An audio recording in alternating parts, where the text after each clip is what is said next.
deadlift. So this is where I'm going to take my bigger weights. Deadlift is a hinge pattern. Your squat is a hip and knee dominant exercise. See how much bend is in my knees for a squat? A hip hinge dominant exercise like your deadlift, there's going to be less bend in the knees and much more hinge at the hip. This targets your glutes, your hammies, and your backside body. So you're going to grab your weights, start standing tall. So shoulders are back and down. That core is nice and knit in. From here, I'm going to start by pushing my hips back towards the wall behind me. Hips drive back. Now notice that I'm maintaining that neutral spine. I have a little bend in the knees, and I'm going to go to about mid-shin.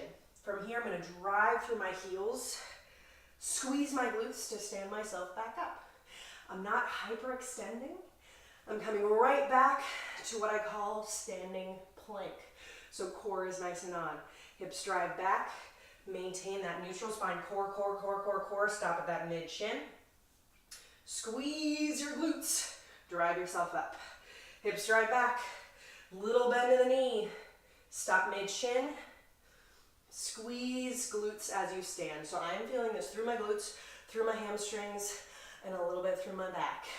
Make sure as you lower that those shoulders stay retracted. What we don't want to see is this. Oh, that's a big round in the back. That actually hurts my back. I don't want to do that. So keep your shoulders back and down. What we're training is those postural muscles. What we don't want our posture to do is reinforce this pattern. We want to reinforce this pattern, yeah? Squeeze to stand. That is your deadlift. 3-point row. Got my bench and my medium weight. I'm going to put my knee down, my hand down, and my foot down. Those are my 3 points. That's why it's called a 3-point row. 1, 2, 3 points of connection.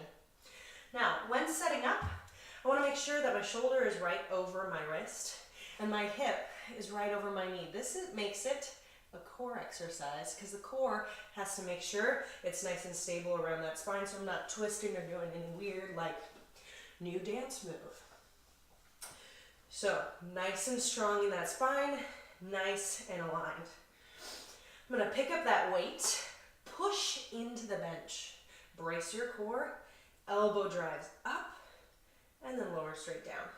Up, lowers down. I'm pushing out of my upper back so there's not this dip or divot into my shoulder blade. Really pushing up and out so I'm nice and supported. The heavier you go in this, you will feel that core kick in because that weight, as we lower, wants to drive you this way. But that core is squeezed in nice and strong. So I'm feeling this back of left side, tricep, and into my core. That is your 3-point row. Lateral lunge. So I've got my weight in my left hand. My right leg is going to step out to the right. Right knee bends, and my hips drive back. Notice that my toes stay pointing forward. From here, I'm going to push through this leg, through this glute, step myself together. Woo! Notice what happens if you don't engage your core. Step out to the side, hinge my hips back, brace my core, squeeze together. Back. Here I feel it load my glute, quad is firing on. As I squeeze together, inner thighs fire on. Out to the side, together. So this is super good for that knee stability. Also really good at working those glutes. Out to the side, together. Make sure the shoulder stays packed so we're not dropping and rounding here.